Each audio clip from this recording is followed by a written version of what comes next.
Hey guys, Dazzler Magic here, and I'm going to have to delay the video on the other person caught cheating from the Magic community because of this story about somebody getting caught cheating, and I actually looked it up. This is the fourth time that scenario has happened in the history of my channel.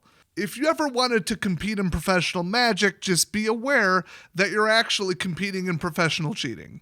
You're basically just playing competitive who can get away with the most crap and run away with prize money. Now, one account of this was posted, allegedly first person, by Papa_Hasbro69. I don't know if that's who it was because on Twitter it was somebody named Julian, but I don't know if these are the same person. Developing stories do be like that, but this person has the profile description or whatever of Free Palestine, BLM, ACAB, pan, /panned with a D, /panda self. I mean, if you can't trust Papa Hasbro 69 with that profile on Reddit, then what are you even doing there? Do you trust anyone? I think you're the one with the problem if you don't find that to be a reliable source. But direct copy paste of what Julian posted on Twitter, so whatever. The people involved is really not the point, and there's a twist to the story that's going to make you want to put both fists through the monitor, possibly also your head, even though that usually only happens to League of Legends players.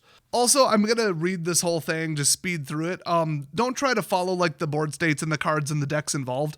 It's actually not relevant or important to the story. So if you're like, oh, I don't know what that card does and what they mean by this, just trust me, totally irrelevant. So the statement from the wronged party goes as follows. As an aspiring pro player, I was ecstatic at the announcement of the return of GPs, more chances to make Pro Tour. My preparation for Spotlight Series Atlanta started over 2 months ago with my team Spicerack.gg, and my coach and good friend Nathan Stewart. I put in over 30 hours a week with countless 2 a.m. testing sessions. You should be sleeping then, by the way. It's a mental game that you're...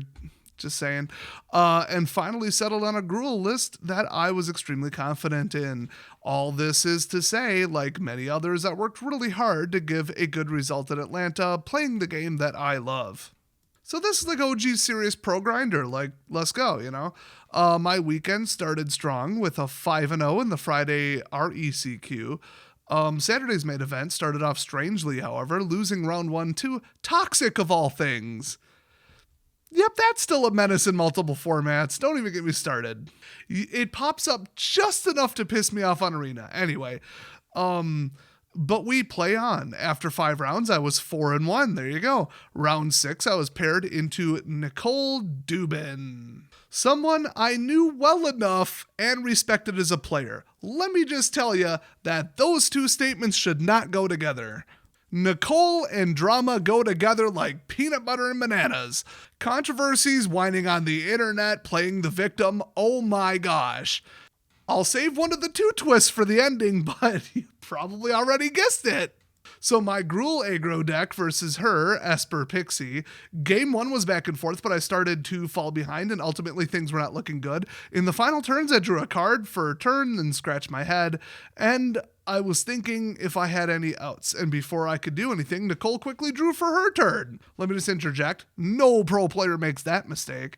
I was confused, but had the wherewithal to say, wait, I'm not passing. We called for a judge who ruled that it was a miscommunication, and Nicole looked at extra cards. Nicole immediately appealed the remedy of me choosing a card from her hand to shuffle back in. That's an odd remedy. As the other card in her hand was known from being previously bounced with Pixie. She won the appeal. Yeah, because that's ridiculous. I had no issues with this whatsoever. Honest. Yeah, it's a miscommunication. That was a really stupid remedy, and the judge who proposed it was wrong. Anyway, game 2 was quick. I got out to a fast start. She missed a land drop, and I won. Yep, land screw, baby. Fast format's gonna kill you every time, no matter how good you think you are. Anyway, game 3, here's where problems started. I was reasonably ahead in the early turns until she drew a T-lock. Once again, you don't have to know what any of this crap is. Still, I was applying pressure while not overcommitting into a sweeper, so things were going according to plan. I was starting to run her out of cards with questing druids, and her life total was getting very low. Then the match took a turn. Nicole was at 3, I was at 8. It was Nicole's turn, and I was hell-bent with an Emberheart Challenger in play. Nicole had 6 lands in play, 3 cards in her hand, one of which was known to be Hopeless Nightmare, and a 2/2 Nurturing Pixie in play. Good memory, by the way. She moved to combat and attacked with the pixie, putting me at 6 life. At this point, she tanked for a long while. Suddenly, her energy and pace changed. What could be going on here, guys? Suddenly, somebody is drastically losing and tanking while they know that they could get run over at any second by a deck that really is favored in those matchups. And in that scenario, I should say. And they suddenly change how they're playing? What? Why could that be? They're either probably manipulating the clock and time stalling, or they're trying to pull off something and hope you won't notice. Throw you off, get a judge call, it's angle shooting crap. Or they're about to cover for cheating and speed is the way they're doing it. If you see this, purposely slow the person down, force them to name every phase and just say, sorry, I don't want to get confused, blah, blah, blah, blah, blah. And if they insist on it, say, look, I know you're trying to change the pace to cheat. Let's just cut the crap or I'll call a judge. And they'll get thrown so far off they won't concentrate. They know they're caught. That's how you absolutely destroy someone at a tournament who's attempting to angle shoot. But wait till you see where this one goes. Oh boy.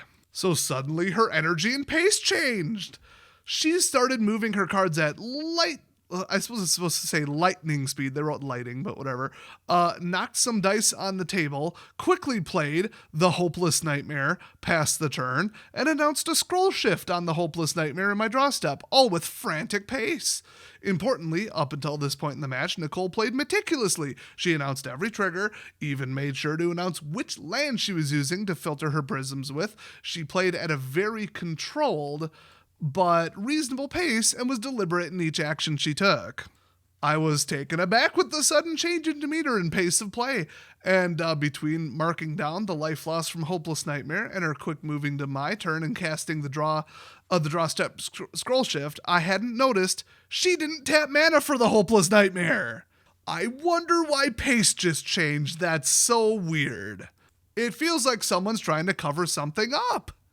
By the way, 1-cost black enchantment. When it enters, each opponent discards a card and loses 2 life, so pretty good card. And it's even better if you don't pay for it. So we were in my draw step with a scroll shift targeting my Hopeless Nightmare after I had drawn the only card in my hand. I happened to draw Questing Druid and cast Seek the Beast. In response, I resolved my prowess trigger and my spell exiling Paw Patch Formation and a land.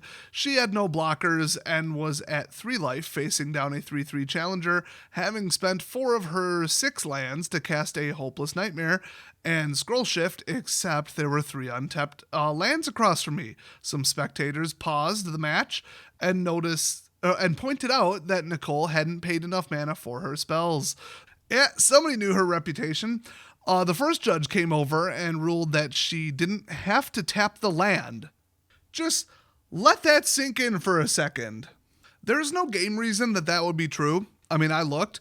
So the first judge came over and ruled that she didn't have to tap the land. I appealed. Then Abe, the head judge, upheld their call. Their argument was that the cards had been revealed from a hidden zone, so we couldn't back up a phase. Because that would give you knowledge and you should have caught it. And I mean, I kind of get that. That is sort of the rules. But he says, I pleaded with the judges, telling them that this would literally alter the outcome of the entire match, but they simply ignored me. Oh, guys, I completely forgot a critical detail. By critical, I mean not related to the match or the judge's decision in any way. Nicole is trans. Just totally forgot to mention that before. It has nothing to do with the judge decision. Let's move on. I just wanted you guys to know that, just, because that's really important apparently in 2025. At this point, it appeared to me that I still had lethal. Wouldn't that have been funny? I attacked with the challenger, and Nicole cast another scroll shift, targeting her temporary lockdown. Oh, that's a dick move. Which I had 2 Paw Patch Formation, unlocking a blocker, and some card draw effects allowing her to untap and kill me. Nicole is a Pro Tour player and a very good Magic player. She tanked on her turn for an abnormal chunk of time, and if her hand was Hopeless Nightmare scroll shift, it is reasonable to assume that she had calculated this lethal line and determined it costs 1 too many mana. With me on 6 life, it would make no sense not to play the Hopeless Nightmare and blink it twice to end the game if there was mana for all of that.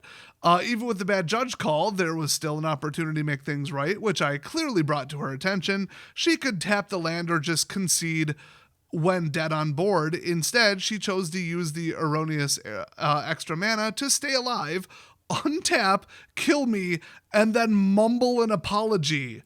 Oh, you steal money out of my pocket like that at a tournament after I prepared that much. We're going to handle that a little differently. Can't see on YouTube how I would probably react, but you could guess. I mean, it's not like it was the final damn table, but like, with the amount of money invested, I would have taken that very personally. So they go on to say whether she intended to cheat or just took advantage of a crappy call, I will never know. But I know it didn't feel good. The next round was called. Before I could collect my thoughts, I sat down in front of my next round opponent and found myself so upset that I accidentally kept an unplayable hand, lost, and dropped the tournament out of frustration. Yup, it tends to get to you. And then they end with special thank you to Nathan Stewart, Nicole Tipple, Alfredo Barragan, and Roberto Pampa, for walking with me, checking in on me after witnessing the insanity, and convincing me to come back and play the next day. So this person was not going to do that. That's how messed up they were after this. Welcome to the pro Magic scene, and you have to assume that every move your opponent makes, 100% of the time they're cheating. Catch and question everything. If they act different or stop announcing something, you have to absolutely immediately say stop, hold on, back it up. I mean, I'm not going to victim blame. It's just you got to know what you're into, okay? I was out playing Pokemon Go at 1 in the morning, walking down random alleys that weren't lit very well, and somebody tried to run up on me and I had to pull a gun on him. Guess why I had a gun on me? Because I knew what I was getting into. It ain't going to stop me from going where I want to go. Just be prepared for the scenario that you're walking into is what I'm saying. Know what could happen X% of the time, and if X is greater than 0, then you better be prepared for it. Be prepared to find a cheating asshole at a tournament, especially when you're 4-1. Now, the judges were mostly correct in the whole, you should have caught it, now it's too late because you have information you wouldn't have had before, so we can't back it up. I do believe that is the rule. But other people online are contradicting that. It's been probably, 7 years since I trained to be a judge. So don't ask me. And I did not focus on high-level tournaments and what to do to back up a situation. What they should have done is stopped and thought for a second and said, hey, clearly this person did it on purpose. They did it real quick and tried to pass the turn. And I was just caught up with, why did they do that? And then I wanted to continue play because nothing seemed suspicious, but I caught it within a reasonable amount of time, and it clearly was intentional cheating. And remember, there were multiple witnesses around. They're the ones who caught it, were people spectating the tournament or spectating the match right behind them. They'd say, yeah, she slapped that down awfully quick. I wonder if there were other factors. I wonder if the judges were on someone's side or were maybe afraid to rule against them.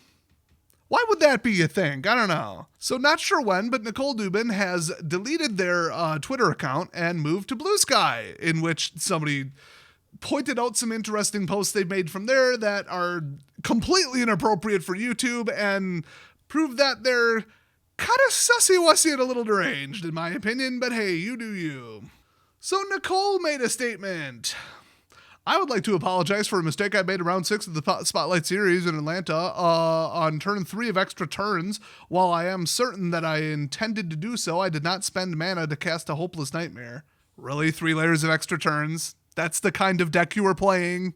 So, okay, on turn 3 of extra turns, while I am certain that I intended to do so, I did not spend mana to cast a Hopeless Nightmare, and by the time it was brought to the attention of me and my opponent, we had both cast spells during my opponent's draw step.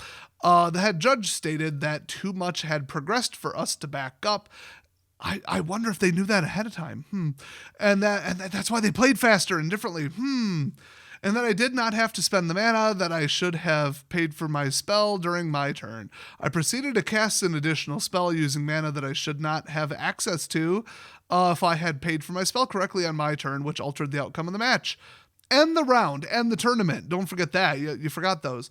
It was an extremely stressful moment. Why? We had already had a 16-minute judge call. Yeah, that's the one previously mentioned there.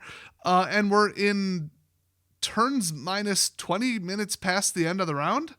Oh, that's your excuse of suddenly speeding up. You didn't play that way -10 after the round, just saying. While there were a large crowd of people surrounding us, I don't know if the crowd was creeps or not. I mispronounced that. Something that was overwhelming for me. One of my opponent's teammates was screaming at the judge, complaining about this ruling and hurling insults at him.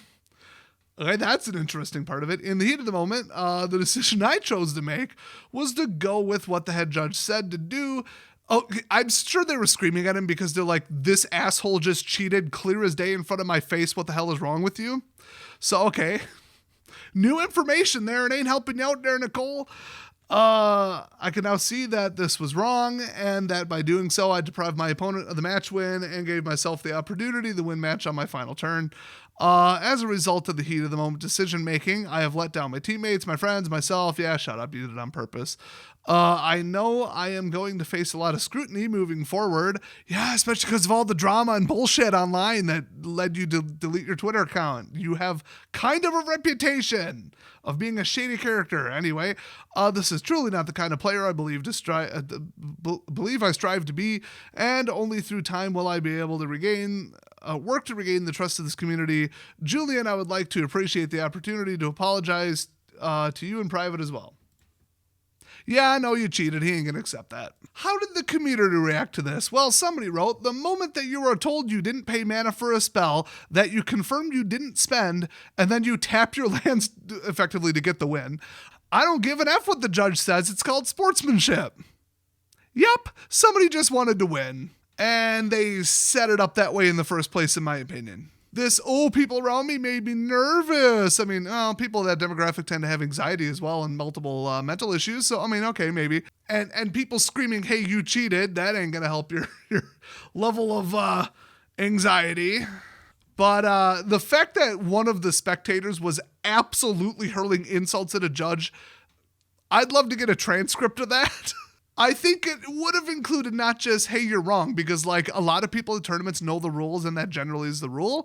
I think they wanted a ruling closer to like, this is attempted cheating. Can you rule a little differently? This wasn't an oopsie. And oh, look how convenient, lethal. Everybody's pointing out that I'm the victim is basically how you would paraphrase this apology. And Nicole has been known to do that on the internet before. Now remember, earlier in that matchup, Nicole thought that putting your hand on your head and scratching it means I'm passing turn, which turned into a 16-minute judge bullshit-a-thon. That's 2 angle shoots and attempts at cheating, potentially, in the same damn round. Everybody calling for the judges to be removed. Nobody's quoting the exact rule here, actually. I mean, the judges came out and said, well, information that would be hidden is now blah, blah, blah, whatever. We can't back up that far. I am like 99% sure that is the rule, but the rules are situational. If it seems like your opponent did something like some gotcha bullshit, then they could just throw the rules out the window and be like, you're cheating, goodbye. Round loss, done. Or anybody who didn't come up with, okay, but you have to spend the mana now. That would have been, in my opinion, a more accurate remedy. But like I said, I don't specialize in like fixing it after the fact scenarios. I more learned the rules. And the fixing it after the fact stuff is more like up to interpretation. I think that's why everybody's so mad and calling for the judges to be banned and removed and whatever. People are pointing out that the apology only came out not directly after, the event. It's after this was posted on the internet. Oh, you only apologized after you got caught. Okay. Otherwise, you wouldn't have done it. You knew what happened? Did your opinion on this suddenly change when people started calling you out and calling you a cheater? Because really, that doesn't change what the scenario was and what happened and how you got a win you shouldn't have and kicked somebody out of a qualifier for a GP or whatever. Like that you were fine with. You didn't feel like apologizing until everybody found out about it. Isn't that interesting? Kind of kills the sincerity, don't you think? Oh, the event was 7 days ago. Somebody's going to ask about that. One more interesting fact is that in the picks I've seen, every single pick, this Nicole individual has a beard. I've been told by the trans community that that's probably an autogynephile, because not one of the more high effort or expensive things to do if you want to present as a female and think you're a female and want socially to be called a female, to shave your beard. Can confirm as a guy, not that difficult. But some people just really, really like the idea of being called a female, but don't actually want to be one. That's the word I just described. So I've been saying, hey, this is a trans person this entire video, and let's just say the trans community might have a different opinion on this individual based on their apparent physical level of effort. So there's even controversy with that. So let me know down in the comment section, does this just make you so excited that competitive Magic is back after COVID? Are you just like chomping at the bit to get out there and qualify for a GP? And if so, are you naive, or do you just think you're a better cheater than this? Because this is like the level you need to be at or higher at like angle shooting and just generally being an asshole and breaking all the rules. And are you willing to show up in heels to maybe, sway the judge's opinion a little bit? So, hey, thanks for watching, everybody, and I'll see you guys next quality Magic community news story.